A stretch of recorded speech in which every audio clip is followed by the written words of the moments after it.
Assalamualaikum warahmatullahi wabarakatuh. Selamat siang menjelang sore, sahabat Balhidayah Channel dimanapun Anda berada. Kali ini saya sedang berada di Kediri. Seperti yang Anda lihat, ini adalah reruntuhan Kerajaan Kadiri atau sekarang Kediri. Sahabat Balhidayah Channel dimanapun Anda berada. Oke, kali ini mungkin kita akan sedikit agak menjauh ya dari Jawa Barat. Kita menginjak di bumi Jawa Timur. Karena terkait kemarin saya mengupload video tentang kerajaan Panjalu Ciamis, yaitu di situ Lengkong, Nusa Gede ya. Untuk kali ini kita mencoba untuk menelusuri sejarah kerajaan Kediri yang ada di daerah Kediri, Jawa Timur. Maksud dan tujuan saya berkunjung ke tempat ini karena memang penasaran apakah ada kaitannya antara kerajaan Panjalu Kediri dengan Kerajaan Panjalu di Ciamis, Jawa Barat. Seperti itu ya. Oke, kita mulai saja. Sahabat Balhidayah Channel, kita mulai saja dengan sejarah Kerajaan Panjalu Kediri. Sejarah Kerajaan Kediri atau Kadiri atau Panjalu masih terkait dengan Kerajaan Kahuripan dan Dinasti Mataram kuno. Kerajaan Kediri atau Kadiri atau Panjalu merupakan salah satu kerajaan bercorak Hindu-Buddha di Nusantara yang terletak di Jawa bagian timur. Sejarah kerajaan Kediri ini masih terkait dengan kerajaan Kahuripan dan dinasti Mataram kuno, juga kerajaan Jenggala.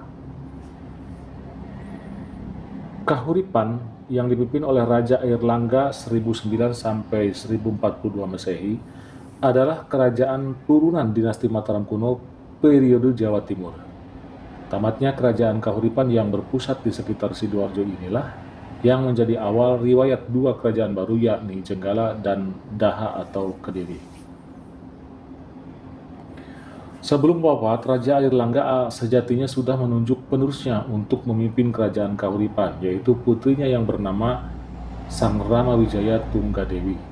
Namun sang putri mahkota memilih hidup sebagai pertapa sehingga memunculkan potensi konflik antara dua putra Airlangga yang sama-sama menginginkan tahta Kahuripan. Kedua putra Airlangga itu bernama Sri Samarawijaya dan Mapanji Garasakan. Menurut Iketut Ardana dan kawan-kawan dari Universitas Udayana dalam riset bertajuk Religi, Ritual, dan Sistem Kerajaan Jawa Timur 2016, mengungkapkan bahwa Airlangga membagi wilayah kerajaan Kahuripan untuk kedua putranya tersebut karena mungkin Airlangga tidak ingin kedua putranya ini saling berebut, sehingga Sri Samarawijaya memperoleh wilayah di bagian barat yang kemudian berdiri dengan nama Kerajaan Kadiri atau Panjalu, berpusat di Daha. Sedangkan wilayah bagian timur diberikan kepada Mapanji Garasakan, yaitu Kerajaan Jenggala dengan pusatnya tetap di Kahuripan. Kerajaan Panjalu berpusat di Daha atau yang dikenal dengan nama Kadiri didirikan oleh Sri Samarawijaya setelah Airlangga turun tahta dari singgasana Kerajaan Kahuripan pada tahun 1042 Masehi.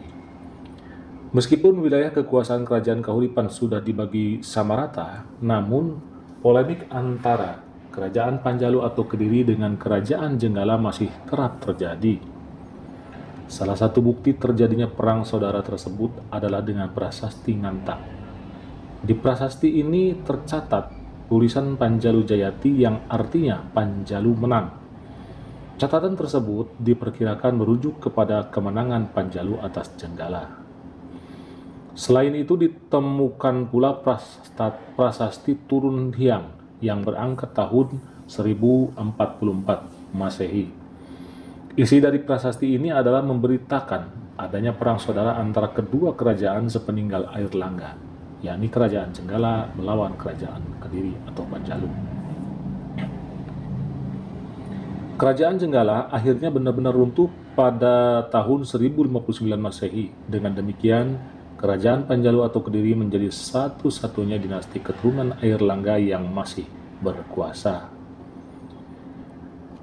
Sri Samarwijaya adalah pendiri Kerajaan Kediri pada tahun 1042 Masehi.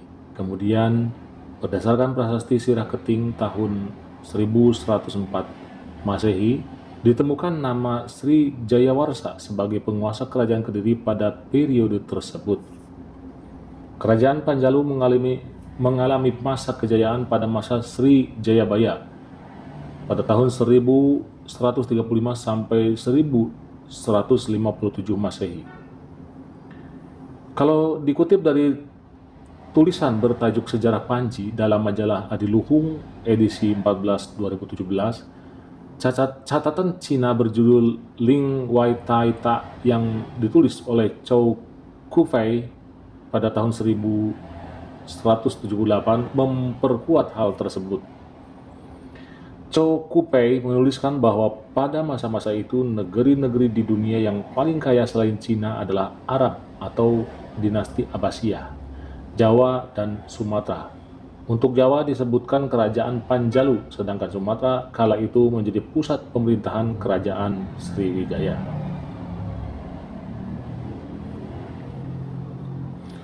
Disebutkan pula wilayah kekuasaan Panjalu kala itu meliputi Pai Hua Yuan atau Pacitan, Matung atau Medang, Taven atau Tumapel, sekarang Malang, Hining, Dieng, Jungyalu, Hujunggaluh atau Surabaya, Tungki, Jenggi, Papua Barat, juga Tukang, Sumba. Juga Takang atau Sumba. Kemudian Huang Macu, Papua, Mali, Bali, Hulun, kemungkinan di Papua Barat atau Nusantara Timur, Tanjung Wulo, Tanjung Pura di Kalimantan Barat, Tiwu, Timor, Pingya, Banggai, Sulawesi Tengah, hingga Wunupu atau sekarang Maluku. Kerajaan Panjalu atau Kediri mengalami keruntuhan pada era Kertajaya. Para raton mengisahkan Kertajaya terlibat perselisihan dengan kaum Brahmana. Kaum Brahmana tersebut kemudian meminta bantuan Ken Arok yang saat itu memimpin Tumapel setelah membunuh Tunggul Ametung. Tumapel kala itu merupakan wilayah taklukan Kerajaan Kediri. Kebetulan pula Ken Arok yang juga berencana memerdekakan Tumapel dari Kediri, bahkan berambisi menggulingkan pemerintahan Kertajaya. Tahun 1222 Masehi terjadi pertempuran di Ganter, suatu tempat di lereng Gunung Dorowati, Malang. Berkat strategi jitunya, Ken Arok yang memimpin Tumapel akhirnya mengalahkan pasukan Kerajaan Kediri di bawah komando Kertajaya.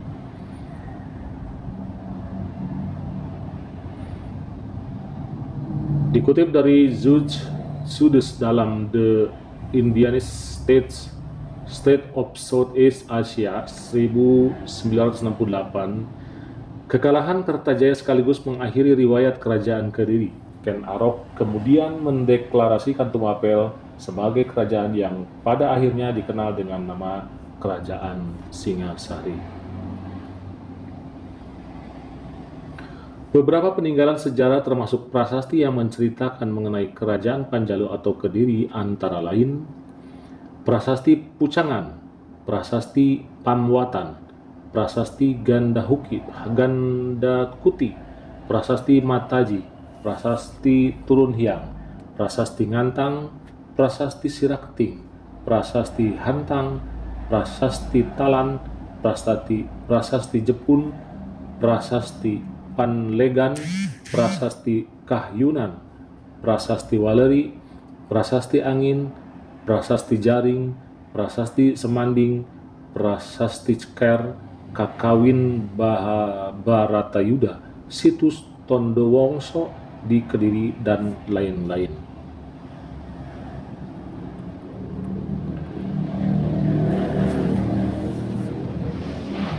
Datar Raja Kediri atau Panjalu, dari waktu ke waktu kita juga dapat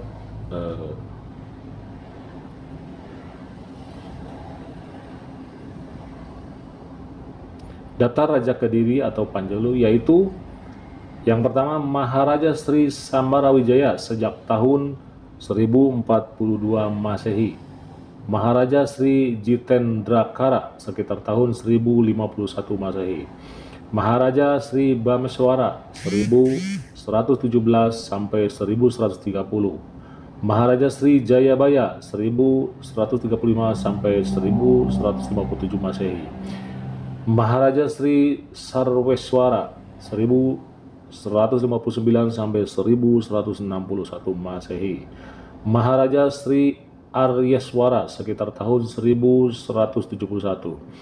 Maharaja Sri Gandra sekitar tahun 1181 Masehi, Maharaja Sri Kameswara sekitar tahun 1190 Masehi, Maharaja Sri Kertajaya 1194 sampai 1222 Masehi. Demikian sejarah yang dapat saya sampaikan mengenai kerajaan Panjalu Kediri dan yang terbagi nantinya ya. Jadi kerajaan, demikian sejarah kerajaan Kediri yang dapat saya sampaikan. Nah, sekarang saya mencoba untuk mencari tahu apakah ada keterkaitan antara kerajaan Panjalu di Kediri ini dengan kerajaan Panjalu di Ciamis.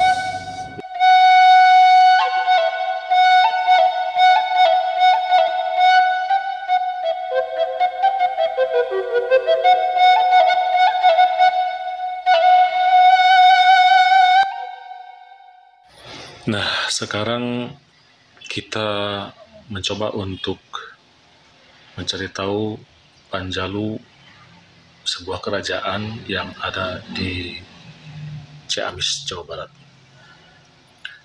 Panjalu adalah sebuah kerajaan bawahan Sunda yang bercorak Hindu yang terletak di ketinggian 731 mdpl dan berada di kaki Gunung Sawal 1764 mdpl, Jawa Barat. Posisi Panjalu dikelilingi oleh benteng alamiah yang berupa rangkaian pegunungan dari sebelah selatan dan timur berdiri kuku Gunung Sawal yang memisahkannya dengan wilayah Galuh. Bagian baratnya dibentengi oleh Gunung Cakrabuana yang dahulu menjadi batas dengan Kerajaan Sumedang Larang. Dan di sebelah utara memanjang Gunung Bitung yang menjadi batas Kabupaten Ciamis dan dengan Majalengka yang dahulu merupakan batas Panjalu dengan Kerajaan Talaga. Secara geografis, pada abad ke-13 sampai abad ke-16, yaitu tahun 1200-an sampai dengan tahun 1500-an Masehi, Kerajaan Panjalu berbatasan dengan Kerajaan Talaga, Kerajaan Saunggalah Kuningan, dan Cirebon di sebelah utara. Di sebelah timur, Kerajaan Panjalu berbatasan dengan Kawali, ibu kota Kemaharajaan Sunda, 1333 sampai 1482 Masehi. Sedangkan wilayah selatannya berbatasan dengan Kerajaan Galuh, dan di sebelah barat berbatasan dengan Kerajaan Galunggung dan Kerajaan Sumedang Larang. Asal-usul nama Panjalu. Panjalu berasal dari kata Jalu, bahasa Sunda yang berarti jantan, jago atau maskulin, yang didahului dengan awalan pa. Kata Panjalu berkonotasi dengan kata-kata jagoan, jawara, pendekar, warrior, atau bahasa Inggrisnya pejuang, ahli olah perang, dan knight, bahasa Inggrisnya kesatria atau perwira. Ada pula orang Panjalu yang mengatakan bahwa kata Panjalu berarti perempuan karena berasal dari kata Jalu yang diberi awalan pan, sama seperti kata male dalam bahasa Inggris laki-laki yang apabila diberi prefix T plus male menjadi female dalam bahasa Inggris perempuan. Konon, nama ini disandang karena Panjalu pernah diperintah oleh seorang ratu bernama Ratu Permanadewi. Mengingat stereotip atau anggapan umum watak orang Panjalu sampai sekarang, di mata orang Sunda pada umumnya atau dibandingkan dengan watak orang Sunda pada umumnya, orang Panjalu dikenal lebih keras, militan, juga disegani karena konon memiliki banyak ilmu kanuragan warisan dari nenek moyangnya mereka. Oleh karena itu, arti kata Panjalu yang pertama seperti itulah yang lebih mendekati kesesuaian. Menurut Munoz 2006, Kerajaan Panjalu Ciamis, Jawa Barat adalah penerus Kerajaan Panjalu Kediri, Jawa Timur. Karena setelah Maharaja Kertajaya Raja Panjalu Kediri terakhir tewas di tangan Ken Arok pada tahun 1222,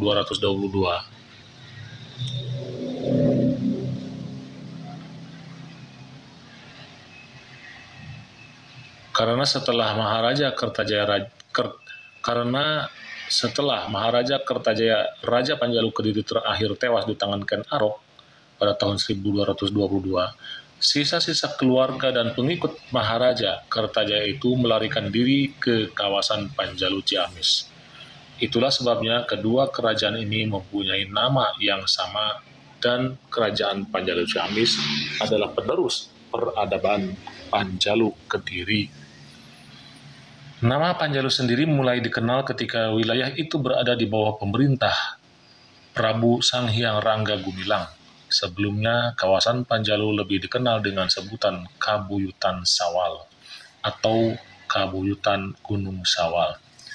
Istilah Kabuyutan identik dengan daerah Kabataraan, yaitu daerah yang memiliki kewenangan keagamaan, seperti Kabuyutan Galunggung atau Kabataraan Galunggung. Ini mungkin dalam kepercayaan Hindu ya, atau agama Hindu. Kabuyutan adalah suatu tempat atau kawasan yang dianggap suci dan biasanya terletak di lokasi yang lebih tinggi dari daerah sekitarnya. Biasanya di bekas daerah Kabuyutan juga ditemukan situs-situs megalitik atau batu-batuan purba yang merupakan peninggalan masa prasejarah. Oke, kita lanjut. Kekuasaan Kabataraan atau Tanah Suci. Pendiri Kerajaan Panjalu adalah Batara Tesnajati yang petilasannya terdapat di Karantenan Gunung Sawal. Pengingat gelar Batara yang disandangnya, maka kemungkinan besar pada awal berdirinya Panjalu adalah suatu daerah Kabataraan, sama halnya dengan Kabataraan Galunggung yang didirikan oleh Batara Sempakwaja, putra dari Sang Wuretikandayun 670 sampai 702 Masehi, pendiri Kerajaan Galuh. Daerah Kabataraan adalah tahta suci yang lebih menitik beratkan pada bidang kebatinan, keagamaan atau spiritual. Dengan demikian, seorang Batara selain berperan sebagai raja yang berperan juga sebagai Brahmana atau resi guru. Seorang Batara di Kemaharajaan Sunda mempunyai kedudukan yang sangat tinggi dan penting karena ia mempunyai satu kekuasaan istimewa, yaitu kekuasaan untuk mengabiseka atau mentahbiskan atau menginisiasi penobatan seorang maharaja yang naik tahta Sunda.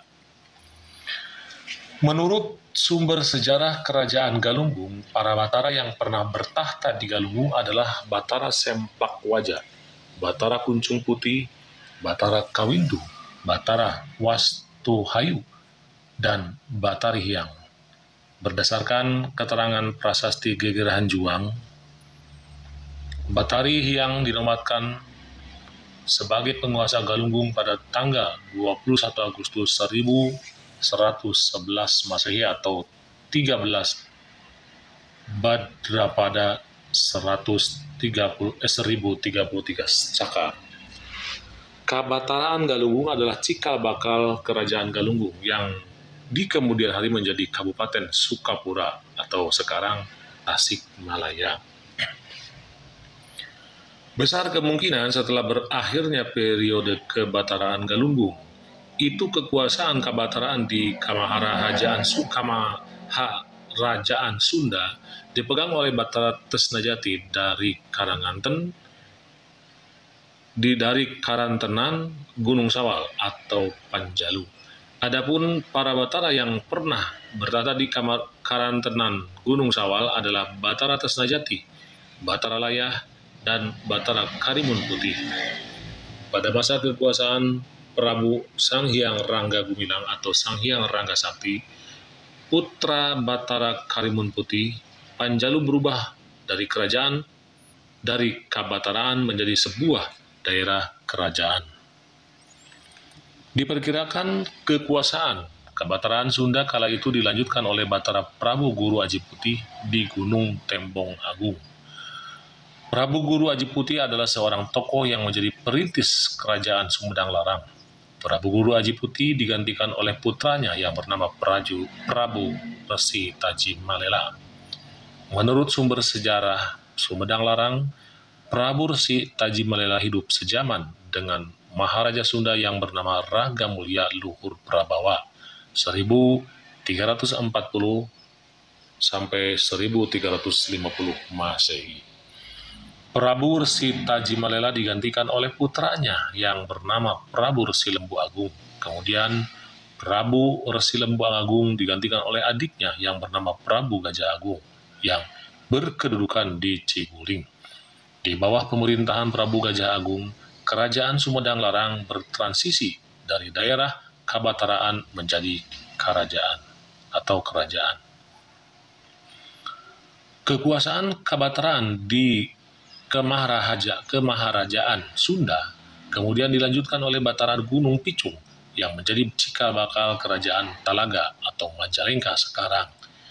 Batara Gunung Picung adalah putra Surya Dewata, sedangkan Surya Dewata adalah putra bungsu dari Maharaja Sunda yang bernama Ajiguna Lingga Wisesa 1333 sampai 1340. Batara Gunung Picung digantikan oleh putranya yang bernama Pandita Prabu Darmasuci.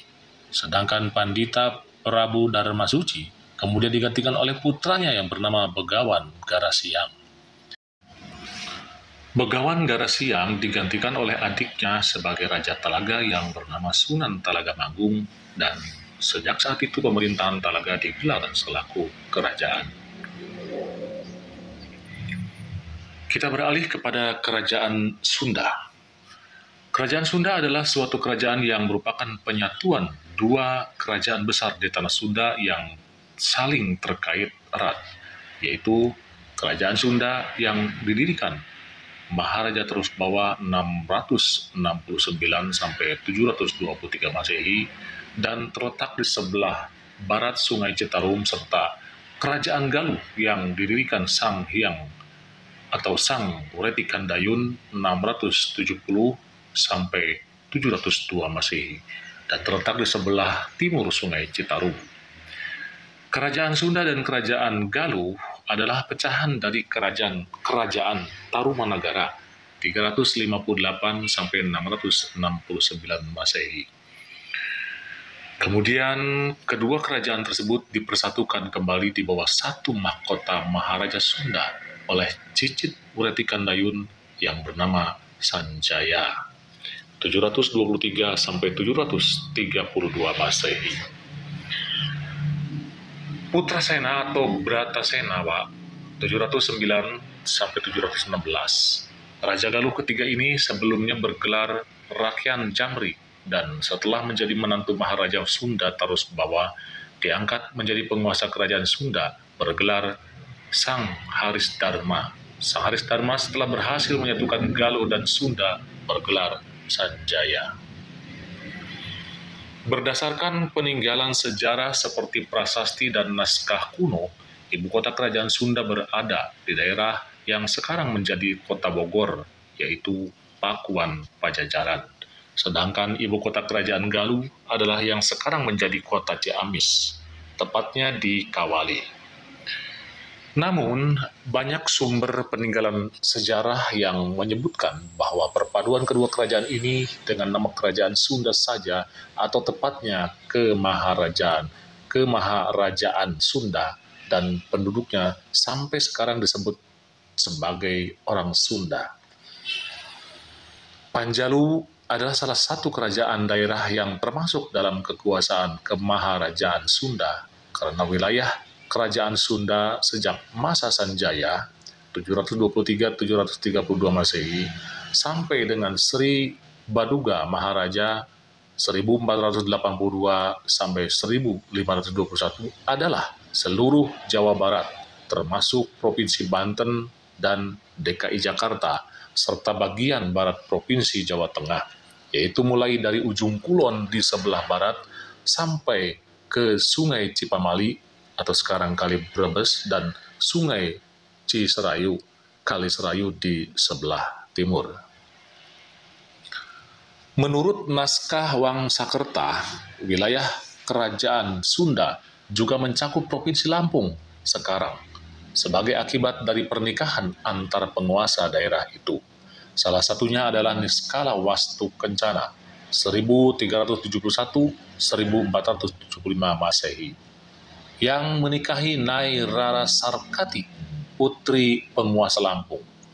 Dan dari pernikahan itu melahirkan sang Haliwungan yang naik tahta Pakuan Pajajaran atau Sunda sebagai Prabu Susuk Tunggal 1475-1482 Masehi. Sedangkan dari Nyai Ratna Mayangsari, putri sulung Hyang Bunisora 1357 sampai 1371 Masehi, Niskala Wastu Kencana berputra Ningrat Kancana yang naik tahta Kawali atau Galuh sebagai Prabu Dewa Niskala 1475 sampai 1482 Masehi. Lokasi kerajaan bawahan Panjalu yang berbatasan langsung dengan Kawali dan Galuh juga menunjukkan keterkaitan yang erat dengan kerajaan Sunda. Karena menurut Eka Jati, ada 4 kawasan yang pernah menjadi ibu kota Sunda, yaitu Galuh, Parahajan Galuh,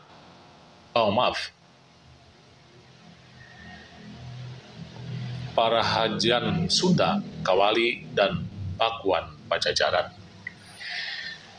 Kerajaan-kerajaan lain yang menjadi bagian dari kerajaan Sunda adalah Cirebon Larang, Cirebon Girang, Sindang Barang, Sukapura, Kidang Lamatan, Galuh, Astuna, Tajak Nasing, Sumedang Larang, Ujung Muhara, Ajong Kidul, Kemuning Gading, Pancakaki, Tanjung Singguru, Nusa Kalapa, Banten Girang, dan Ujung Kulon. Selain itu, Sunda juga memiliki daerah-daerah pelabuhan yang dikepalai oleh seorang Syah Bandar, yaitu Bantam, sekarang Banten, Kontang, Puntang, Cegujde atau sekarang Cigede, Tangerang, Kalapa, dulu Sunda Kalapa, dan Cimanuk, yaitu kaitan lain yang menarik antara kerajaan Sunda dengan kerajaan bawahan Panjalu adalah bahwa berdasarkan catatan sejarah Sunda, Hyang Bunisora digantikan oleh keponakan, sekaligus menantunya yaitu Niskala Wastu Kancana, yang setelah mangkat dipusarakan di Nusa Larang. Sementara menurut Babad Panjalu, tokoh yang dipusarakan di Nusa Larang adalah Prabu Rahyang Kancana, putra dari Prabu Sanghyang Boros Ngora. Ada dugaan Sanghyang Boros Ngora yang menjadi Raja Panjalu adalah Hyang Bunisora Suradipati. Ia adalah adik Maharaja Linggabuana yang gugur di Palagan Bubat melawan tentara Majapahit pada tahun 1357 Masehi. Hyang Bunisora menjabat sebagai Mangkubumi Suradipati, mewakili keponakannya yaitu Niskala Wastu Kancana yang baru saja berusia 9 tahun saat itu atas tahta Kawali. Hyang Bunisora juga dikenal sebagai Prabu Kuda Lelean dan Batara Guru di Jampang. karena menjadi seorang petapa atau resi yang mumpuni di Jampang atau sekarang Sukabumi. Tentunya perlu penelitian lebih lanjut untuk memastikan dugaan ini. Sementara itu, sumber lain dari luar mengenai kaitan Panjalu dengan Sunda, yakni dari wawancara sejarah Galuh atau wawacan. Sementara sumber lain dari luar mengenai kaitan Panjalu dengan Sunda, yakni dari wawacan sejarah Galuh. Astagfirullah. Sementara itu, sumber lain dari luar mengenai kaitan Panjalu dengan Sunda, yakni dari wawacan sejarah Galuh, memaparkan bahwa setelah runtuhnya Pajajaran, maka putra-putri raja dan rakyat Pajajaran itu melarikan diri ke Panjalu, Kawali, dan Kuningan. Nah, di sini apakah ada kaitannya dengan Panjalu Kediri di Jawa Timur? Pendiri Kerajaan Medang Kahuripan atau Airlangga atau sering pula disebut Erlangga yang memerintah tahun 1019 sampai 1043 Masehi dengan bergelar Abhiseka Sri Maharaja Rakaihalu Sri Lokeswara Dharmawangsa Airlangga Anantawikramo Tunggadewa. Nama Airlangga berarti air yang melompat. Ia lahir tahun 1000. Ibunya bernama Mahendra Datta, seorang putri wangsa Isyana dan dari Kerajaan Medang. Ayahnya bernama Udayana, Raja Kerajaan Bedahulu, Bali, dari wangsa Warmadewa. Airlangga memiliki 2 orang adik, yaitu Marakata Pangkaja, menjadi Raja Bali sehingga sepeninggal ayah mereka, dan anak bungsu naik tahta sepeninggal Marakata. Menurut Prasasti Pucangan 1042 Masehi, pada tahun 1016, Airlangga menikah dengan putri pamannya yaitu Dharmawangsa Teguh, saudara Mahendra Datta dari Watan, ibu kota Kerajaan Medang. Tiba-tiba kota Watan diserbu Raja Urawari, raja bawahan dari Luarang, sekarang Cepu atau Blora, yang berkesekutu dengan Kedatuan Sriwijaya di Sumatera. Dalam serangan itu, Dharmawangsa Teguh tewas, sedangkan Airlangga lolos ke hutan pegunungan Panagiri atau sekarang Wonogiri, ditemani pembantunya yang bernama U Narotama. Saat itu ia berusia 16 tahun dan mulai menjalani hidup sebagai pertapa. Salah satu bukti petilasan Airlangga sewaktu dalam pelarian dapat dijumpai di Sendang Made, Kudu, Jombang, Jawa Timur. Setelah 3 tahun masa persembunyiannya dengan kalangan pertapa di dalam hutan, Airlangga didatangi utusan rakyat beserta Senopati yang masih setia untuk memintanya supaya membangun kembali Kerajaan Medang. Mengingat kota Watan sudah hancur, Airlangga pun membangun ibu kota baru bernama Watan Mas di dekat sekitar Gunung Penanggungan. Nama kota ini tercatat dalam Prasasti Cane 1021 Masehi. Nama kerajaan yang didirikan Airlangga ini lazim dikenal dengan Kerajaan Medang Kahuripan. Menurut Prasasti Terep 1032 Masehi, Watan Mas kemudian direbut musuh sehingga Airlangga melarikan diri ke desa Patakan. Berdasarkan Prasasti Kamalagian 1037 Masehi, ibu kota kerajaan sudah pindah ke Kahuripan, sekarang Sidoarjo. Menurut Prasasti Pamwatan 1042 Masehi, pusat kerajaan kemudian pindah ke Danahapura, daerah Kediri sekarang. Berita ini sesuai dengan naskah Serat Calon Arang yang menyebutkan bahwa Airlangga sebagai Raja Daha. Bahkan Nagara Kretagama juga menyebut Airlangga sebagai Raja Panjalu yang memerintah di Daha. Sahabat Listening Channel dimanapun Anda berada, demikian sejarah yang bisa saya sampaikan daripada Kerajaan Panjalu Kediri dan Kerajaan Panjalu Ciamis, yang ternyata masih ada keterkaitan antara kedua kerajaan tersebut, di mana Kerajaan Panjalu Ciamis merupakan runtuyan atau keberlanjutan dari kerajaan Panjalu yang ada di Kediri. Saya mohon maaf apabila ada penyampaian yang kurang berkenan di hati Anda. Terima kasih dan saya ucapkan billahi taufiq wal hidayah. Wassalamualaikum warahmatullahi wabarakatuh. Sampurasun.